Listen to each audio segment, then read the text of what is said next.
Manusia, hewan maupun tumbuhan, sebagai makhluk hidup, kita perlu oksigen untuk hidup. Waktu bernafas, kita mempunyai organ-organ yang bekerja sama dan membentuk sistem organ yang bekerja mengatur oksigen yang ada di lingkungan hidup sampai pada setiap sel yang kita butuhkan.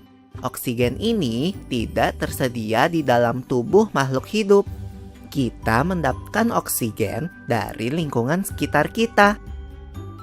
Bernafas artinya kegiatan menghirup atau memasukkan oksigen dari lingkungan hidup dan mengeluarkan karbon dioksida dan uap air melalui alat pernafasan kita.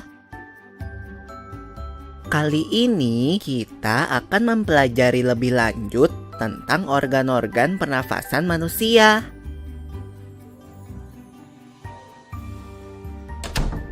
Lula, kamu tahu enggak kalau alat pernafasan kita terdiri atas hidung, pangkal tenggorok atau laring, batang tenggorok atau trakea, cabang batang tenggorok atau bronkus, dan paru-paru. Iya, Pipo. Melalui lubang hidung, udara mendapatkan jalan keluar dan masuk ke dalam tubuh kita. Tapi, selain itu, udara juga dapat keluar masuk melalui mulut loh.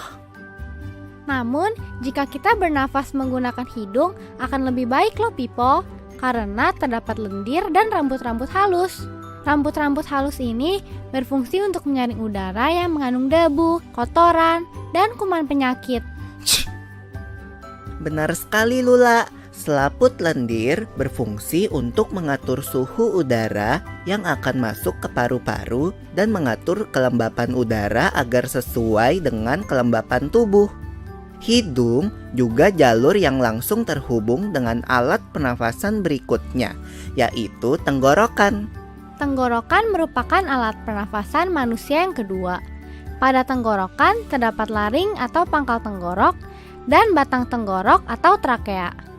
Pada bagian dalam dinding batang tenggorok terdapat selaput lendir dan rambut-rambut halus yang selalu bergetar yang berfungsi menghalangi benda-benda asing yang akan masuk ke paru-paru. Pernahkah kalian tersedak? Kamu pernah enggak, Lula? Pernah banget, Pipo. Itu kenapa ya, by the way? Tersedak merupakan gerak refleks untuk mengeluarkan kembali benda atau makanan yang masuk ke saluran pernafasan. Oh, aku tahu. Gerak refleks adalah gerak cepat dan otomatis yang menanggapi rangsangan dari luar organ, kan? Iya, Lula. Kemudian pangkal tenggorok yang disebut juga laring menghubungkan hidung dengan batang tenggorok atau yang biasa disebut trakea. Pada ujung trakea terdapat bronkus, yaitu percabangan yang menghubungkan trakea dengan paru-paru kiri dan kanan. Paru-paru terletaknya di dalam rongga dada, kan, Pipo? Jika kita menghirup udara, maka udara masuk ke paru-paru. Lalu kemana lagi ya? Melalui bronkus menuju cabang dari bronkus yang disebut bronkiolus dan berujung pada gelembung paru-paru yang juga disebut dengan alveolus. Pada alveolus ini kan yang terdapat pembuluh darah, di mana terjadi pertukaran gas oksigen dengan karbon dioksida.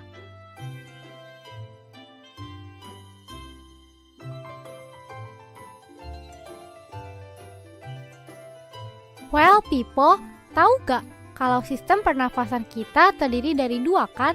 Yaitu sistem pernafasan dada yang umum kita lakukan dan juga sistem pernafasan perut. Jelasin dong, Pipo, apa sih perbedaan detailnya? Pernafasan dada terjadi karena gerakan tulang rusuk oleh otot-otot antar rusuk. Pengambilan udara terjadi saat otot antar rusuk berkontraksi atau mengerut, sehingga tulang rusuk terangkat ke atas menyebabkan rongga dada dan paru-paru membesar. Oh begitu, berarti pengeluaran udara terjadi saat otot antar rusuk berelaksasi atau mengendur. Saat itu, tulang rusuk turun ke posisi semula, menyebabkan rongga dada dan paru-paru mengecil, kan? Ya, benar sekali. Lalu menurut kamu, bagaimana dengan pernafasan perut kita, Lula? Aku belum yakin banget sih, Pipo. Jelasin dong. Pernafasan perut terjadi karena gerakan otot diafragma, yaitu sekat yang membatasi antara rongga dada dan rongga perut. Pengambilan udara terjadi saat otot diafragma berkontraksi.